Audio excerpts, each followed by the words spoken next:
নমস্কার, আপনার পরিচয়টা? আমার নাম কেউ চট্টোপাধ্যায়, আমি হাওড়া অনুযোগে অভিনয় করি। রসুলপুর প্রিজম থিয়েটারের যে রূপসী নাটক হলো সাঁতরাগাছি থিয়েটার পার্কের আমন্ত্রণে, সেটা দেখে আপনার কীরকম লাগলো? খুব ভালো লাগলো, এক কথায় বলতে খুব ভালো লেগেছে। সবচাইতে ভালো লেগেছে গোটা নাটকটাকে যেভাবে আপনারা বেঁধেছে, সেই বাঁধনটা আমার খুব ভালো লেগেছে। আমাদের নির্দেশক একটু আগে শোনালেন যে শাস্তির কথা, রবীন্দ্রনাথ ঠাকুরের শাস্তি, সেই শাস্তি নাটকেও ছোটো বউকে বড় ভাই খুব বলে ফেলে তার স্ত্রীকে, কিন্তু ছোটো ভাইও পর্যন্ত দাদাকে বাঁচাতে গেলে বউকে দোষী সাব্যস্ত করে। বলেছিলেন যে বউ গেলে বউ পাবো, দাদা গেলে দাদা পাবো।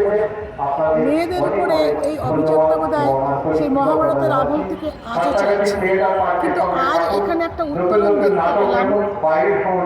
শাস্তি নাটকেও নামটা বোধহয় সম্ভবত আমার ঠিক মনে পড়ছে না, ছোট বউ শুধু মরদ বলেই শেষ করেছিল, ছোট বউ কিছু করতে পারেনি।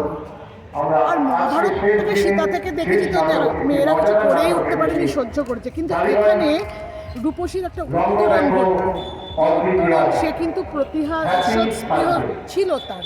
সে জেলে থাকতে থাকতে ভেবেছে যে আমি বেরিয়ে গিয়ে আমি এই অন্যায়ের একটা বিচার করবো এবং আমি প্রতিশোধ নেব, কিন্তু তার মানসিকভাবে সে এত বেশি ভালো, মানে বড় হৃদয় তার রয়েছে, যে হৃদয়বত্তা থেকে সে ক্ষমা করলো। ক্ষমা শুধু করলো না, ঘৃণার সঙ্গে ক্ষমা করলো।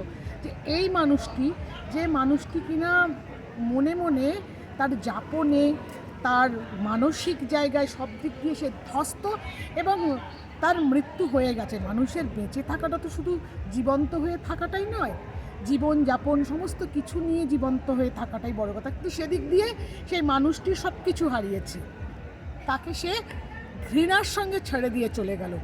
এই জায়গাটা আমার খুব ভালো লেগেছে। নাট্যকারকেও ধন্যবাদ জানাই যে শুধুমাত্র শাস্তি পেয়ে, অন্যায়ভাবে শাস্তি পেয়ে জেলে পচে মরা নয়, তার নিজের যে একটা উত্তরণ, মানসিকভাবে যে উত্তরণ, সেটা আমার ভীষণ ভালো লেগেছে। আর যেটা না বললেই নয়, যেটা হচ্ছে আলো, মঞ্চ এবং মিউজিক, সমস্ত কিছু নাটকটাকে একটা স্কেলে বেঁধে দিয়েছে।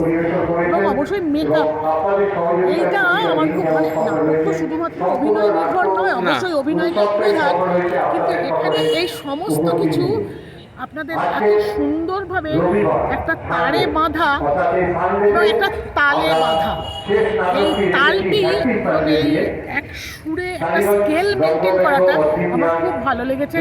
বর্তমান রসুলপুরে আপনাদের উৎসবে আমরাও গিয়েছি, তখন ভাবতে পারিনি যে আপনারা নিজেরা এত ভালো অভিনয় করেন।